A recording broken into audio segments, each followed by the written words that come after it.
नमस्कार, मी राहुल कुलकर्णी. भारताला 2.5 शत्रूचा धोका आहे. एक तर ज्याची आपल्यापासून फाळणी झाली तो पाकिस्तान, जो आपल्याला अतिशय कमी लेखतोय, पण कायम भारताला त्याच्या आजूबाजूच्या परिसरामध्ये रोखून धरण्याचा तो कट शिजवतो, तो चीन. आणि आता बांगलादेश. तर तुम्ही म्हणाल काय झालं बांगलादेशमध्ये? तर बांगलादेशनं अशा 3 कृती केल्या आहेत की ज्याकडं आपल्या राज्यकर्त्यांचं जरूर लक्ष असेल, पण प्रेक्षक म्हणून तुमचं लक्ष असणं फार गरजेचं आहे. या 3 कृतीतनं सध्याच्या सरकारची काय वाटचाल सुरू आहे आणि हळूहळू चीन आपल्याला जो काही घेरत चालला आहे त्यातनं किती मोठे धोके तयार होत आहेत हे आपल्या लक्षात येईल. हे सगळं समजून घेण्यासाठी व्हिडिओ शेवटपर्यंत पहा, चॅनल सबस्क्राईब करा, बेल आयकॉन दाबा. काय आहे की शेख हसीना यांचं सरकार उलथवून टाकलं. ते सरकार उलथवून टाकायच्या काही दिवस आधी मी बांगलादेशमध्ये होतो. चिटगांव, सगळा त्यांचा कॉक्स बाजार, ढाका, हा सगळा परिसर फिरला. मला लक्षात आलं की चीन बांगलादेश सोशल इंडिकेटर्समध्ये बराच पुढं आहे. नव्हे, बांगलादेशमध्ये मुस्लिम राज्यकर्ते किंवा मुस्लिम समाज इतक्या मोठ्या संख्येनं असून सुद्धा तिथल्या महिला अतिशय मॉडरेट आहेत. म्हणजे तिथे बुरखा वगैरे प्रकार तर मला फारसा दिसलाच नाही मुळात. अनेक महिला रोजगार घरामध्ये डोमेस्टिक वर्कर म्हणून काम करत आहेत. अतिशय खुल्या विचाराच्या मला त्या दिसल्या. अनेक डॉक्टरांच्या घरात पण मी गेलो. अर्थात भारतात हे चित्र नाही आहे हल्ली. आणि सोशल इंडिकेटर बरोबर पुरा असलेला हा देश आर्थिक विकासामध्ये हळूहळू पावलं टाकतोय असं वाटत असताना बहुतेक अमेरिकेच्या हस्तक्षेपामुळं नंतर लक्षात येईल 30 वर्षानंतर की CAAनेच काय कट वगैरे केला होता का, शेख हसीना यांचं सरकार उलथवून टाकलं. मग बाकीचा इतिहास तुम्हाला माहिती आहे. त्यानंतर निवडणुका झाल्या. त्या मधल्या काळामध्ये मोहम्मद युनूस नावाचा नोबेल पारितोषिक विजेता तिथे राज्यकर्ता होता, जो प्रचंड भारताच्या विरोधातला होता. त्यांनी जे काय केलं त्याची आता फळं भोगायला लागतात. पण आत्ताची बातमी त्याहून वेगळी आहे. हे नवं सरकार सत्तेवर आल्यापासून तिथले लष्कर प्रमुख आहेत वकार नावाचे. त्यांनी काय केलं तर 4 खलिफांच्या नावाने 4 बटालियन उभारल्यात. त्या बटालियनचं नाव आहे रशिदून खलिफा उमर, अबू बकर, अली आणि उस्मान. या 4ही बटालियन त्यांनी उभारल्या. त्या उभारल्यानंतर त्या थेट भारताच्या ईशान्य सीमेवरती आणून उभा केल्या.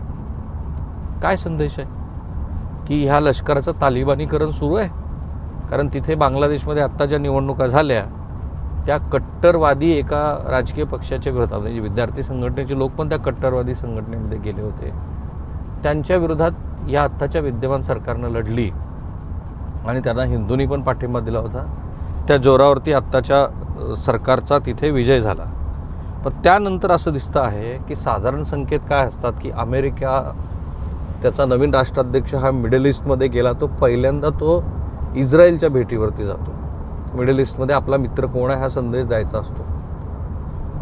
इथे पण बांगलादेशमधलं सरकार साधारणपणे भारताच्या भेटीवरती त्यांचा पहिला विदेश मंत्री पाठवतं. असं झालं नाही.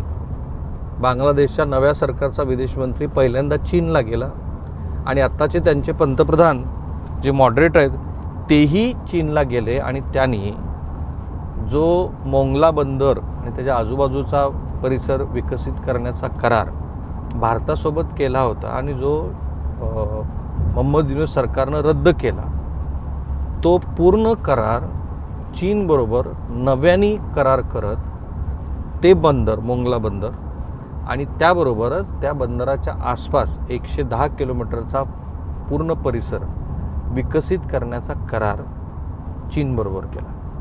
म्हणजे बांगलादेशचे पंतप्रधान आणि शी जिनपिंग यांच्या दरम्यानचे जे अनेक करार झाले त्याच्यात हा करार आहे. या करारामुळं बंगालच्या उपसागरामधलं भारताचं वर्चस्व व व्यापाराच्या अर्थाने, लष्करी सामर्थ्याच्या अर्थाने ते अडचणीत आले. कारण एकदा का मोंगला बंदर, का आता तिथे काय करणार आहे चीन, तर ऑटोमोटिव्ह पद्धतीची यंत्रणा उभा करून तिथे 3-3.5 लाख TML एवढं तिथं त्यांचा जहाज व्यापाराचा व्यापार वाढेल अशा पद्धतीनं. म्हणजे चीन मोंगला बंदरावरती 2 नवीन कंटेनर जेटी बांधणार आहे. हे त्या बंदराचा भाग असतील जिथे कार्गो कंटेनर जहाजावर चढवल्याने उतरवले जातील. अनेक प्रकारचे कंटेनर यार्ड बनवले जात आहेत. कंटेनर उचलण्यासाठी 4 क्रेन आणि बांगलादेशातलं पहिलं ऑटोमोटिव्ह ऑपरेटर असलेले 2 सिस्टम तिथं स्थापित केल्या जात आहेत. चिनी बंदरावर कोणत्याही मानवी हस्तक्षेपाशिवाय हे होतं, जसं आपल्या JNPमध्ये होतं. यामुळे मोंगला बंदराची वार्षिक क्षमता सुमारे 2.5 पटीनं वाढून 3.94 लाख TEU होईल. 1 TEU म्हणजे 20 फूट लांबीचा एक कंटेनर, जो तुम्ही बघता ना रस्त्यावरती जाताना किंवा हे व्यापारी मर्यादेपर्यंत असं तर ठीक आहे, कुठल्याही देशाने आपली क्षमता वाढवायला हरकत नाही. पण त्याच बांगलादेशमध्ये 8 पाणबुड्या आणि काही लष्करी सामग्री चीननं तैनात केली आहे खूप आधीच. आणि त्या ठिकाणी आता त्यांची ये-जा सुरू आहे. हंबनटोटा तुम्हाला माहिती आहे, श्रीलंकेतला हंबनटोटा त्यांनी विकसित करायला घेतलं. मग श्रीलंकन सरकार दिवाळखोरीत गेल्यानंतर ते बंदर आता 99 वर्षासाठी चीननं आपल्याकडे घेतलेलं आहे. म्हणजे चीनचा प्रेझेन्स श्रीलंकेमध्ये, चीनचा प्रेझेन्स बांगलादेशमध्ये, तिकडे अक्साई चीनमध्ये तर त्यांनी तो पूर्ण भागच घेऊन टाकलेला आहे भाडे तत्वावरती पाकिस्तानकडनं. सगळीकडनं आपल्याला त्यांनी घेरलं आहे. आणि त्यात चिकन नेक आहे, जी नदी आपली, जी तिला तिस्ता म्हणतात बांगलादेशमध्ये, जी सिक्कीममधनं उगम पावते आणि सिलिगुडीपर्यंत जातो. तो जो भाग आहे त्याला चिकन नेक म्हणतात. तिथपासून हे मोंगला बंदर हे केवळ 80 किलोमीटर अंतरावरती आहे.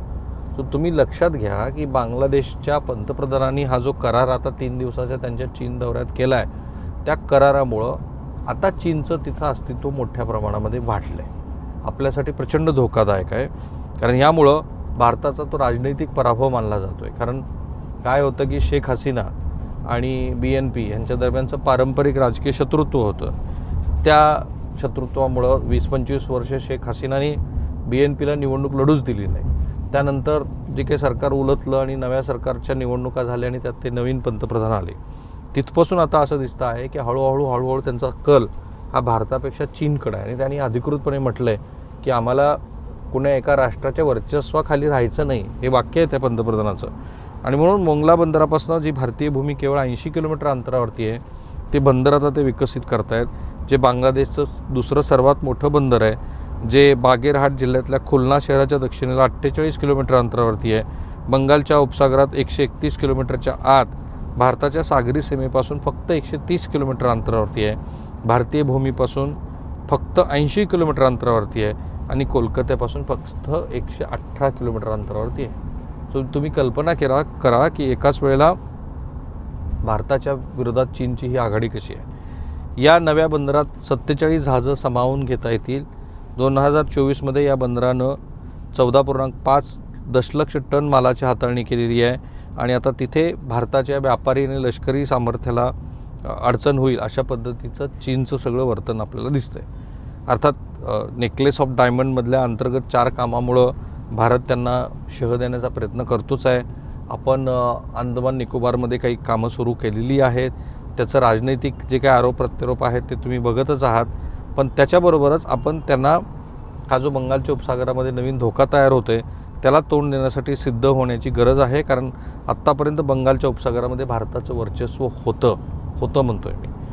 पण आता या मोंगला बंदरापर्यंत चीनच्या पोहोचण्यामुळं या भागात भारतासाठी सामरिकदृष्ट्या नवीन आव्हानं तयार होत आहेत. एकदा नियंत्रण आल्यानंतर चीन तिथं लष्करी तळसुद्धा बनवू शकतो. ते तसं करतायत. हंबनटोटाचं मी उदाहरण तुम्हाला दिलं. चीन आपल्या निम्म्याहून अधिक सागरी व्यापारासाठी मलक्का समुद्रधुनीवरती अवलंबून आहे. मोंगला बंदरामुळं हे अवलंबित्व त्यांचं कमी होईल. अशा परिस्थितीत जर संघर्षाची स्थिती निर्माण झाली तर भारतानं मलक्का समुद्रधुनीला अडवण्याचा प्रयत्न केला तर चीनसुद्धा मोंगलाच्या माध्यमातून बंगालच्या उपसागरावरती दबाव वाढवू शकतो. हे असं आहे सगळं. हे एकात एक अशी सगळी गुंतागुंत आहे.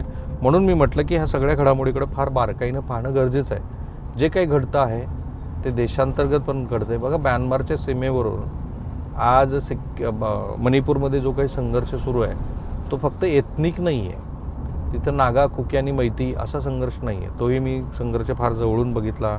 8-10 दिवस तिथं मी होतो. आणि इतक्या सहजपणे म्यानमारमधनं शस्त्र येत आहेत, म्यानमारमधनं ड्रग्ज येत आहे आणि त्याला छुपा पाठिंबा चीनचा आहे असं म्हणतात. सिक्कीममध्ये पण, मणिपूरमध्ये पण अस्थिरता, इकडे पाकिस्तानच्या मदतीनं ऑपरेशन सिंदूरमध्ये भारताच्या विरोधात कारवाया आणि आता थेट बांगलादेशमध्ये ज्या पद्धतीनं चीनचा हस्तक्षेप वाढतो आहे. याचे अर्थ असे की आपली विदेश नीती कुठेतरी चुकती आहे. आपले जे जुने मित्र आहेत ते आपल्याला हळूहळू सोडून जात आहेत.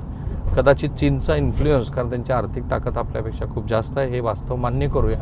आणि ते आपल्याला बरोबरीचं मानतच नाहीत. आपण म्हणतो की चीन आपल्या बरोबरीचं आहे, नाही आहे, ते खूप पुढं निघून गेलेले. अशा वेळेला भारताला त्यांच्याच सापळ्यात अडकवण्याचा प्रयत्न सुरू आहे. अर्थात आपण सुद्धा मलक्कन जी सामुद्रधुनी आहे तिथं बरीच विकास कामं करून प्रयत्न करतो आहे की चीनला आपण भविष्यात काही अडचणीत आणू शकतो का. क्वाडमध्ये आपण भाग आहोत, पण मिस्टर ट्रम्प यांच्या सध्याच्या राजनैतिक धोरणामुळं क्वाडमध्ये सहभागी असलेले देश जपान, ऑस्ट्रेलिया, भारत आणि अमेरिका यांचं सध्याचं सामरिक अस्तित्व काय असा मोठा प्रश्न आहे. या सगळ्या पार्श्वभूमीवर हे सगळं समजून घेणं गरजेचं आहे. आम्ही प्रयत्न करतोय साध्या सोप्या मराठीमध्ये ते समजून सांगण्याचा आणि आम्हाला आनंद आहे की तुम्ही ते लाखोच्या संख्येनं पाहत आहात. थँक्यू. चॅनल सबस्क्राईब करा.